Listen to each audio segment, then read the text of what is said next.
जितना गहरा ध्यान, जितनी आपके इष्ट देव की गहरी याद, उतना गहरा ध्यान। ध्यान कोई अलग चीज का नाम नहीं है। परमात्मा का, आपके इष्ट का जैसे जैसे आपके मन के अंदर नाम गहरा होता चला जाएगा, वैसे वैसे आपका ध्यान अपने इष्ट देव की तरफ बढ़ता चला जाएगा। और ध्यान करने के बहुत फायदे। हर चीज में ध्यान की जरूरत पड़ती है। ऑफिस में ध्यान, पढ़ाई में ध्यान, घर में ध्यान, एवरीवेयर ध्यान इज रिक्वायर्ड। जैसे जैसे ध्यान आपका प्रगाढ़ होता चला जाएगा, वैसे वैसे आपकी स्थिति बड़ी सुंदर और अच्छी होती चलेगी। पहली चीज ध्यान। दूसरा, क्योंकि परमात्मा ने हमें मनुष्य जन्म दिया। परमात्मा ने क्या दिया? मनुष्य जीवन दिया, साधन का क्षेत्र हमको करने के लिए दिया। ये हमारी तरफ से फर्ज बनता है कि सुबह हम परमात्मा की पूजा करें आधा घंटा, और साय आधा घंटा उसका धन्यवाद अदा करें कि हे प्रभु, आज का दिन बड़ा सुंदर निकाल दिया। सुबह प्रार्थना कीजिए कि हे प्रभु, आज का दिन बड़ा सुंदर निकल जाए। और जब शाम का समय आए, शाम की पूजा में उसका धन्यवाद दीजिए कि हे प्रभु, तूने बड़ा सुंदर समय हमारा निकाल दिया। और अगले दिन के लिए फिर प्रार्थना करते हैं कि तू हमें चैतन्यता प्रदान करे, जिससे हम आगे का तेरा काम कर पाए। ठीक है। दूसरे भाई है जो निराकार भगवान के उपासक है, ओम अल्लाह वाहिगुरु, परमात्मा की मूर्ति को नहीं मानते, बड़े प्यार से उस नाम को चुने जो आपकी आत्मा को सबसे सुंदर और प्यारा लगता है। मानिए,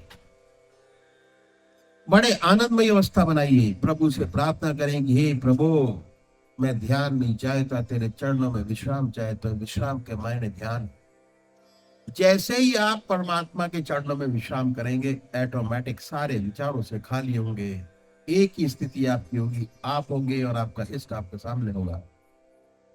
बड़े आनंदमय अवस्था बनाकर बैठे, और दिल की हर धड़कन पर जो आपका नाम निकलता है, ओ बड़े प्यार से,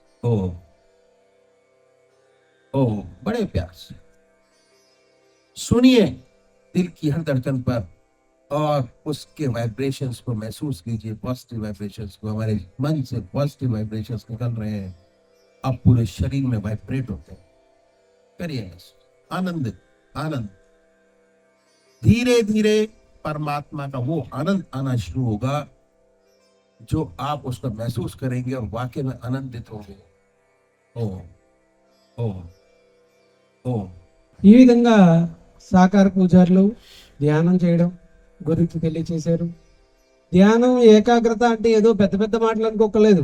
గురుదేవులు చెప్తున్నారు, ఎంత సేపు, ఎంత లోతుగా, ఎంత తీవ్రంగా, ఎంత ఎక్కువగా మన ఇష్టదేవి యొక్క నామస్మరణ జరుగుతుందో, లేదా మన ఇష్టదేవి మీద మీ మనసు లగ్నం అవుతుందో, ఆయన స్వరూపం మీద, దాన్నే ధ్యానం, ఏకాగ్రత అంటారు అని చెప్తున్నారు గురుదేవులు. ఇది ఏదో పెద్ద విషయం అనుకోకలేదు.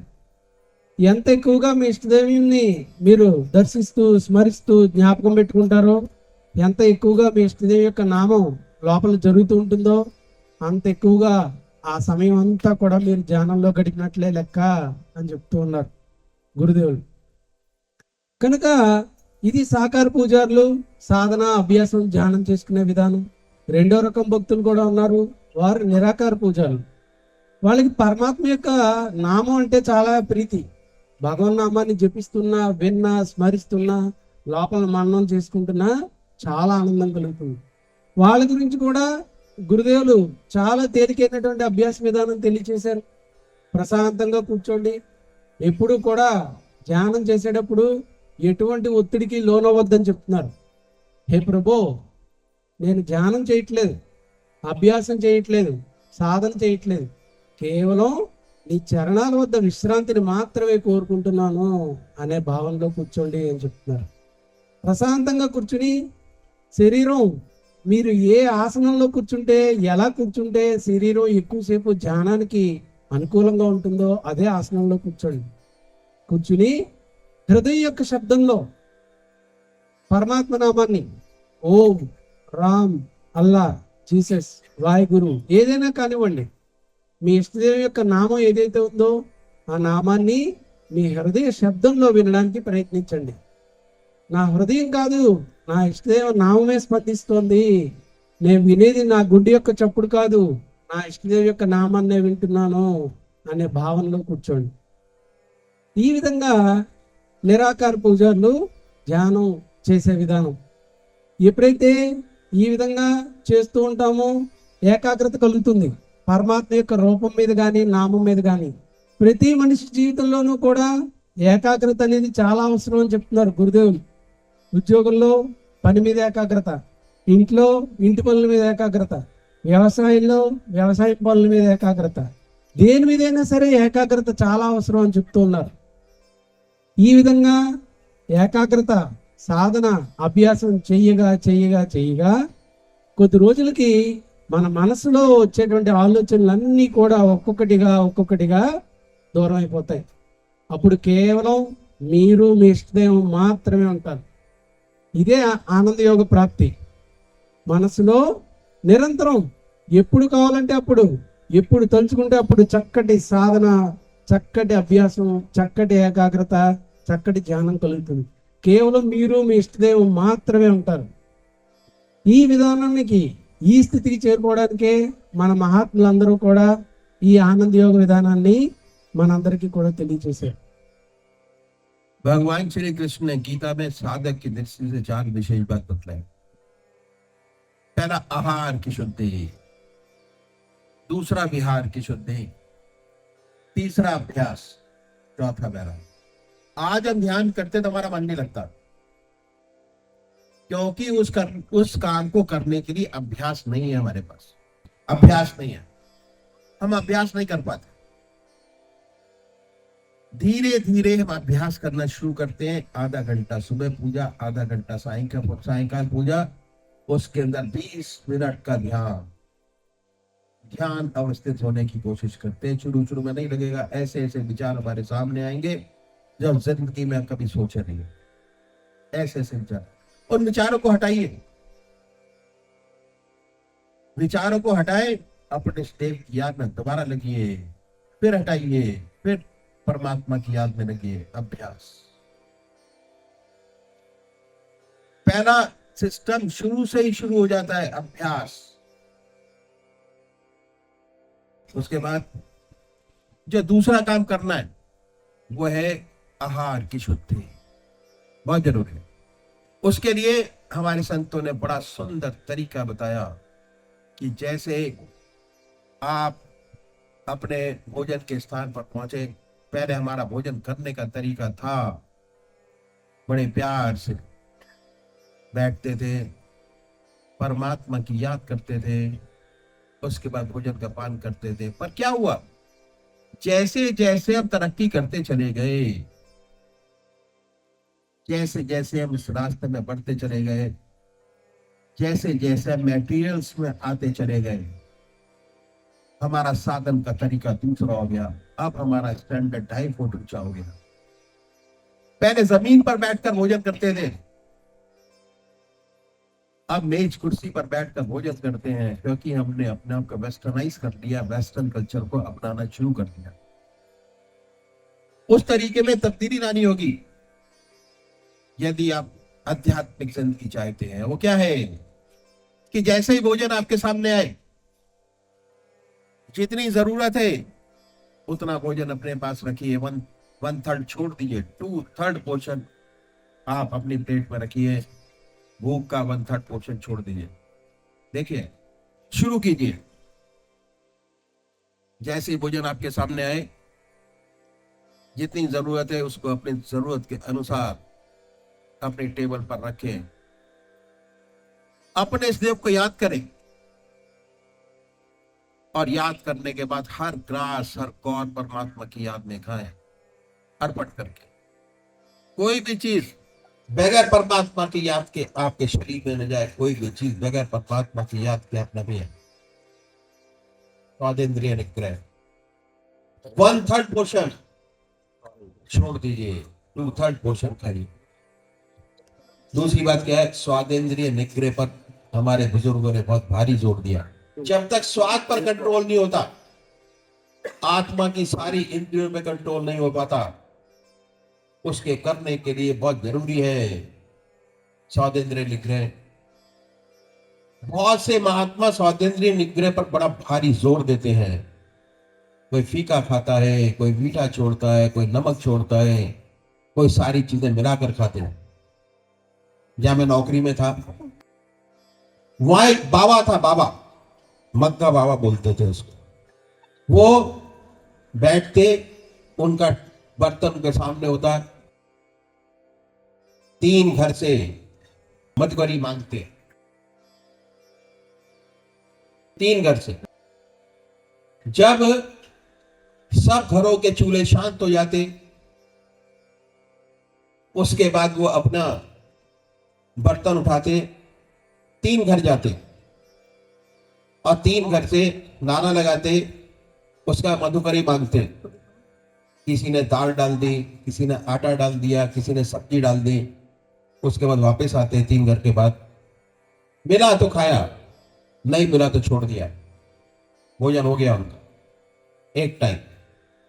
मधुकरी मांगते और उसको घर पर अपने चूल्हे पर रखते, थोड़ा पानी डाला, जैसा उस बर्तन के अंदर पड़ा है उसको उबाल लिया, खा लिया। टेस्ट पर कंट्रोल करने के लिए स्वादेंद्रिय निग्रह। हमारे संतों ने बड़ा सुंदर तरीका बताया स्वादेंद्रिय निग्रह करने का, कि परमात्मा की याद में डूब कर भोजन कीजिए, ऑटोमेटिक स्वादेंद्रिय निग्रह हो जाएगा। आप स्वाद से आप ऊपर उठ जाएंगे, स्वाद का एहसास ही नहीं होगा। ये रास्ता गृहस्थियों के लिए हमारे संत महात्मा ने बताया, क्योंकि हम सन्यासी नहीं है, मधुकरी नहीं मांग सकते, दे सकते हैं मधुकरी। इतना सुंदर तरीका। वृंदावन के अंदर बहुत से महात्मा घास घोट कर सारी जिंदगी पीते हैं। हमारे महाराज जी के पास 2 महात्मा आए, उनको जब भोजन के लिए ऑफर किया गया तो उन्होंने कहा कि आपने इतना सुंदर भोजन हमको करा दिया कि हम सारी जिंदगी भूल नहीं सकते। मेडिटेशन, ध्यान योग, इतना सुंदर तरीका आपने हमको बताया कि भोजन की हमको जरूरत नहीं है, हम तो अपने आश्रम में जाकर जो अपने हाथ से बनता है वो खा लेते। खाते क्या थे? पीपल के पत्ते, नीम के पत्ते पीसे उन्होंने और उसको पी लिया, मधुकरी उनकी हो गई। ये तरीका बहुत से लोग अपनाते हैं इस रास्ते पे चलने के लिए, जिससे हमारे जो हमारी इंद्रियां हैं उन पे कंट्रोल कर पाए आराम से। हमारे संतों ने इतना सुंदर रास्ता बताया कि परमात्मा की याद में डूब कर भोजन कीजिए, ऑटोमेटिक स्वादेंद्रिय निग्रह हो जाएगा, स्वाद से आप ऊपर उठ जाएंगे। दूसरी बात क्या है कि हम पूजा में भी परमात्मा की याद करते हैं और भोजन में भी परमात्मा की याद करके भोजन कर रहे हैं। तो आधा घंटा दोपहर भोजन का जितना समय आप पूजा में देते हैं, उतना ही समय आपको भोजन में देना चाहिए। आधा घंटा अगर पूजा में देते हैं तो आधे घंटे में भोजन करना चाहिए, उससे कम समय में भोजन करना ही नहीं चाहिए, बड़े प्यार से। क्योंकि पूजा है भोजन, भोजन और भजन, भजन पूजा है, ध्यान योग है, भोजन ध्यान योग है, योग है, ध्यान करने का बड़ा सुंदर साधन है। परमात्मा की याद में डूबकर भोजन करेंगे तो जो खून बनेगा परमात्मा की याद का रंगा हुआ बनेगा। और जब भी खाली होंगे ऑटोमेटिक परमात्मा की याद अपने आप आएगी, आपको व्रत नहीं करना पड़ेगा, क्योंकि आपका ब्लड कैसा खाया, जिन विचारों में डूबकर खाया उन्हीं विचारों में आपका खून बनेगा। अगर परमात्मा की याद में डूबकर भोजन करेंगे, जब भी आप खाली होंगे ऑटोमेटिक परमात्मा की याद आएगी। अब दूसरी जगह मन नहीं जाएगा। जैसे खाली संसार के काम से, ग्रस्त के काम से, ऑटोमेटिक आपकी आत्मा आपके इष्ट के चरणों में डूबेगी, क्योंकि अब आपका ब्लड चेंजेस, खून में बदलाव आना शुरू होगा, आपके खून परमात्मा की याद का रंगा हुआ बनेगा और बड़ी सुंदर अवस्था आपकी प्राप्त होगी। కనుక గురుదేవులు ఇందాక అభ్యాసం గురించి తెలియజేశారు మనకి, సాకార పూజారులకి, నిరాకార పూజారులకి. మరి శ్రీకృష్ణ పరమాత్మ భగవద్గీతలో 4 ముఖ్యమైనటువంటి అత్యంత విశేషమైనటువంటి విషయాలు తెలియచేశారు. అవేమిటి? ఆహార శుద్ధి, విహార శుద్ధి, అభ్యాసం, వైరాగ్యం. మనకి ఇక్కడ ఈ అఖిల భారతీయ సంతమ సత్సంగంలో ముందు అభ్యాసంతో ప్రారంభమవుతుంది సాధన. కొత్తలో ధ్యానం కుదరదు మన ఎవరికి కూడా. గురుదేవులు తెలియచేస్తున్నారు, కూర్చుంటే పరమాత్మను స్మరిద్దామని ప్రయత్నిస్తే ధ్యానం కుదరదు. మనసు అటు ఇటు వెళ్ళిపోతూ ఉంటుంది. 1 నిమిషం పరమాత్మ మీద లగ్నం చేస్తే 4 నిమిషాలు ప్రాపంచికం మీదకి వెళ్ళిపోతూ ఉంటుంది. కంగారు పడొద్దని చెప్తున్నారు. ఎంతసేపు ఎన్ని రోజులు ప్రాపంచిక ఆలోచనలు వస్తూ ఉంటాయో అన్ని రోజులు కూడా ధ్యానం చేస్తూనే ఉండండి. అభ్యాసం క్రమం తప్పకుండా చేస్తూనే ఉండండి అని చెప్తున్నారు. ప్రాపంచిక ఆలోచనలు వస్తున్నాయి కదా అని ధ్యానం సాధన విడిచిపెట్టేస్తే ఎప్పటికీ కూడా ఏకాగ్రత కలగదు అని చెప్తున్నారు. రానివ్వండి, మనసు అటు ఇటు తిరుగుతూ ఉంటుంది. మీరు మాత్రం క్రమం తప్పకుండా గురు ఆజ్ఞాపాలన ప్రకారం ఉదయం అర్ధగంట, సాయంత్రం అర్ధగంట ధ్యానం చేస్తూనే ఉండండి. రోజు కూడా ధ్యానానికి కూర్చోండి. ఇలా చేయగా కొద్ది రోజులకి ఆ ఆలోచనల యొక్క ప్రవాహం క్రమేణా తగ్గిపోతూ ఉంటుంది. సాధన అభ్యాసం చేయగా కొద్ది రోజులు అయ్యేసరికి చక్కగా ఏకాగ్రత కలుగుతుంది అని చెప్తూ ఉన్నారు. ఇది అభ్యాసం. శ్రీకృష్ణ పరమాత్మ తెలియచేసిన దాంట్లో అభ్యాసం గురించి మన విధానంలో ముందు చెప్తూ ఉంటారు. ధ్యానం, అభ్యాసం. రెండవది ఆహార శుద్ధి, అత్యంత ముఖ్యమైనటువంటిది. ఈ ఆహార శుద్ధి అనేటువంటిది సాధనలో, ధ్యానంలో, ఆధ్యాత్మిక జీవనంలో మనకి చాలా ఉపయోగపడుతుంది అని చెప్తూ ఉన్నారు. ఈ ఆహార శుద్ధి గురించే చాలామంది మహాత్ములు ఏం చేస్తూ ఉంటారంటే, కొంతమంది చప్పిడివి తింటూ ఉంటారు, కొంతమంది వనమూలికలు అవి తింటూ ఉంటారు, కొంతమంది కందమూల ఫలాలు అవి తింటూ ఉంటారు. మరి మన గృహస్థలం అటువంటివి ఏమీ చేయలేం కాబట్టి స్వాదేంద్రియ నిగ్రహం అనగా రుచుల మీద కంట్రోలింగ్ కావాలి అంటే మనం ఇంట్లో ఉండేటువంటి ఆహార పదార్థాలనే తినాలి. దీనిలో చిన్న మార్పు చెప్పారు మహాత్ములు. ఏమని? మనం ఇదివరకటి రోజుల్లో కింద కూర్చుని చక్కగా నేల మీద కూర్చుని భోజనం చేసేవాళ్ళం. ఇప్పుడు ఆధునిక ప్రపంచం వచ్చేసింది, కాలం మారిపోయింది. 2.5 అడుగుల ఎత్తులో డైనింగ్ టేబుల్ వచ్చేసింది. ప్రతి ఇంట్లోనూ కూడా డైనింగ్ టేబుల్ మీద కూర్చుని తింటూ ఉన్నాం. ఏమీ పర్వాలేదని చెప్తున్నారు గురుదేవులు. పైన కూర్చుని తినడంలో ఎటువంటి అభ్యంతరం లేదు, కానీ తినే విధానంలోనే మార్పు చేసుకోవాలని చెప్తున్నారు. మనం చేసేది ఏమిటి? భోజనానికి కూర్చోగానే ప్రపంచం తాలూకు విషయాలు, సంసారం తాలూకు విషయాలు, ఉద్యోగం, వ్యవసాయం, అన్ని విషయాలు కూడా అన్నం కంచం దగ్గరే మాట్లాడుకుంటాం. మహాత్ములు ఏమని తెలియజేస్తున్నారంటే, ఈ విధానంలో చిన్న మార్పు చేయండి అని చెప్తున్నారు. మనకు వడ్డించినటువంటి భోజనాన్ని పరమాత్మకు అర్పించి, మన ఇష్టదైవానికి అర్పించి, ఆయన యొక్క ప్రసాదంగా భావించి స్వీకరించండి అని చెప్తూ ఉన్నారు. అదే మనం చేయాల్సిన మార్పు. హే ప్రభు, ఇది ఈ రోజు నువ్వు నాకు ప్రసాదించినటువంటి ప్రసాదం అని భావించండి. రెండోది, మీకు ఎంతైతే ఆకలి కలిగిందో అందులో 3వ వంతే తినండి. 1 వంతు పక్కన పెట్టేయండి. కడుపు నిండా తినేయకూడదు. ఎంత ఆకలి కలిగిందో అందులో 3 వంతులు తినాలి. 1 వంతు ఖాళీ ఇవ్వాలి కడుపులో. అప్పుడు సాధనకి శరీరం చక్కగా అనుకూలిస్తుంది. రెండవది, ప్రతి ముద్ద మంచినీళ్ళు చొప్పుతో సహా ప్రతిదీ కూడా ఇష్టదేవి యొక్క నామస్మరణలోనే స్వీకరించాలి.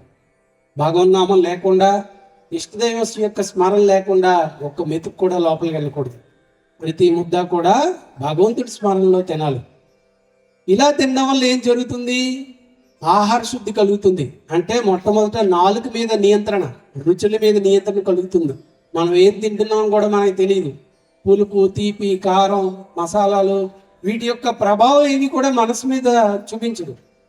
ప్రసాదంగా మారిపోతుందని చెప్తున్నారు మహాత్ములు. ఈ విధానం కోసమే, ఈ రుచులను నియంత్రించడం కోసమే కొంతమంది ఇందాక చెప్పినట్లుగానే ఆకులు నూరుకుని తినడం, కొంతమంది కందమూల ఫలాలు తినడం చేస్తూ ఉంటారు. గురుదేవులు పనిచేసే చోట ఆ ఊళ్ళో ఒక ఆయన ఉండేవారు, మగ్గా బాబా అని చెప్పి, సాధు సన్యాసి. ఆయన రోజు కూడా భిక్షాటం చేసేవారు. ఆయన దగ్గర ఒక మగ్గు ఉండేది, పాత్ర, భిక్ష పాత్ర. అది తీసుకుని రోజు కూడా మధ్యాహ్నం వంట అయిపోయాక అందరిలోనూ కూడా పొయ్యిలు ఆర్పేశాక అప్పుడు బయలుదేరేవారు ఆయన, ఆ మగ్గా బాబా బయలుదేరి ఒక 3 ఇళ్లల్లో భిక్షం ఎత్తుకుని వాళ్ళు ఏది ఇస్తే అది తీసుకుని ఆశ్రమం వెళ్ళిపోయేవారు. కొంతమంది గోధుమ పిండి వేసేవారు, కొంతమంది కూరలు వేసేవారు, కొంతమంది బియ్యం వేసేవారు, కొంతమంది పళ్ళు వేసేవారు. ఎవరు ఏది ఇస్తే అది, కేవలం 3 ఇళ్లలోనే భిక్షం ఎత్తుకునేవారు. ఆ రోజు భిక్ష దొరకకపోతే ఏమీ తినేవారు కాదు, పస్తులు ఉండేవారు. ఆ 3 ఇళ్లలోనూ వాళ్ళు వేసినటువంటి పదార్థాలని ఆయన ఆశ్రమం తీసుకెళ్ళి పొయ్యి వెలిగించి దాంట్లో నీళ్లు పోసి మగ్గించేవారు, ఉడికించేవారు. ఉడికాక పరమాత్మ నామంలో దాన్ని తినేవారు. ఆ రుచి ఎలా ఉండేది అనేది మనందరికీ కూడా తెలుసు. కనుక నాలుక మీద నియంత్రణ కోసం, రుచుల్ని జయించడం కోసం ఎంత కష్టపడుతున్నారో చూడండి. పరమపూజ్య బాయసాబ్జీ గారి దగ్గరికి ఒకసారి బృందావనం నుంచి 2-3 సాధువులు సన్యాసి మహాత్ములు వచ్చారు. వారు కేవలం ఆకులు, అలవులు, కందమూల ఫలాలే తింటారు. వేప చెట్టు ఆకులు, మర్రి చెట్టు ఆకులు, మారేడు చెట్టు ఆకులు, మారేడు ఫలాలు ఇవే తింటూ ఉంటారు వాళ్ళు. పరమపూజ్య బాయసాబ్జీ గారి ఇంటికి వచ్చారు ఒకసారి యశ్పాల్జీ మహారాజ్ గారి దగ్గరికి. ఆయన యొక్క సన్నిధానంలో, ఆయన యొక్క సన్నిధిలో ధ్యానం చేశారు. మన యొక్క అభ్యాసం, మన యొక్క మార్గం గురించి పరమపూజ్య బాయసాబ్జీ వారికి తెలియచేశారు. తెలియచేశాక ఆఖరిలో భోజనానికి రమ్మన్నారు. రమ్మంటే మహాత్ములు ఏమన్నారంటే, మహారాజ్ మీరు ఈవేళ మాకు ఎంత చక్కటి భోజనం పెట్టారంటే మా మనస్సు అంతా కూడా నిండిపోయింది. మా మనసుకి ఎంతో రుచికరమైన భోజనం పెట్టారు. పరమాత్మ నామాన్ని ఎలా పొందాలి, సాధన ఎలా చేయాలి, అభ్యాసం ఎలా చేయాలి, ఆధ్యాత్మిక జీవనం ఎలా గడపాలి అనే భోజనం మా మనసుకు పెట్టారు మీరు. చాలు, కడుపు నిండిపోయింది, ఇంక వేరే ఏ భోజనం అక్కర్లేదు. మేము మళ్ళీ బృందావనం వెళ్ళిపోయి ఆకులు, అలవలు మేము తినేవేవో తింటామని చెప్పారు. అంత గొప్ప విధానం మన విధానం. కనుక ఈ ఆహార శుద్ధి కోసం ఖచ్చితంగా ధ్యానం కోసం ఏ విధంగా అయితే ఉదయం అర్ధగంట సమయం, సాయంత్రం అర్ధగంట సమయం కేటాయిస్తున్నామో, ఆహార శుద్ధి అనగా భోజనం కోసం కూడా ఖచ్చితంగా అర్ధగంట సమయం ఉదయం, అర్ధగంట సమయం సాయంత్రం కేటాయించాలి అని చెప్తున్నారు గురుదేవులు. చాలా ప్రశాంతంగా తినాలి భోజనం. భోజనం అనేది పరమాత్మ స్మరణలో తినాలి. నేను భోజనం చేయట్లేదు, సాధన, అభ్యాసం, ధ్యానం చేస్తున్నాను అనే భావనలో తినాలి. ప్రతి ముద్ద కూడా పరమాత్మ స్మరణలో తినాలి. మంచినీళ్ళు కూడా, ప్రతి గుటక కూడా ఇష్టదేవి యొక్క నామస్మరణలో తినాలి. దీనివల్ల కలిగేటువంటి లాభం ఏమిటి? భగవత్ స్మరణలో తినడం వల్ల కలిగిన భోజనం, తద్వారా ఏర్పడినటువంటి రక్తం శరీరం అంతటా కూడా ప్రవహించి సాధన, అభ్యాసం చేయడానికి కావాల్సిన శక్తిని ఇస్తుంది. ఆ భగవన్ నామం శరీరం అంతటా కూడా రంగరించబడిపోయింది. మీరు ఎక్కడున్నా, ఎక్కడ కూర్చున్నా ఆటోమేటిక్గా ధ్యానం కలుగుతుంది. ప్రత్యేకించి ఆసనం వేసుకుని పలానా సమయానికి పలానా చోట కూర్చోవాలనే నిబంధన ఏమీ ఉండదు. ఖాళీ సమయం దొరికినప్పుడల్లా కూడా మీకు ఏకాగ్రత, ధ్యానం కలుగుతూ ఉంటుంది అని చెప్తూ ఉన్నారు. మీరు ఆఫీస్లో ఉండండి, పొలం పనులు చేసుకోండి, ఇంట్లో పనులు చేయండి, ఏం చేసినా సరే, ఒక్క నిమిషం తీరిక దొరికినా సరే మీరు చెప్పక్కర్లేదు, మీ మనసు ఆటోమేటిక్గా మీ ఇష్టదేవి యొక్క చరణాలపై లగ్నం అవుతుంది. అంటే ఆహార శుద్ధి అనేది మీకు పూర్తిగా కూడా లభించింది అని అర్థం. ఇది గురుదేవులు తెలియజేసినటువంటి ఆహార శుద్ధి విధానం.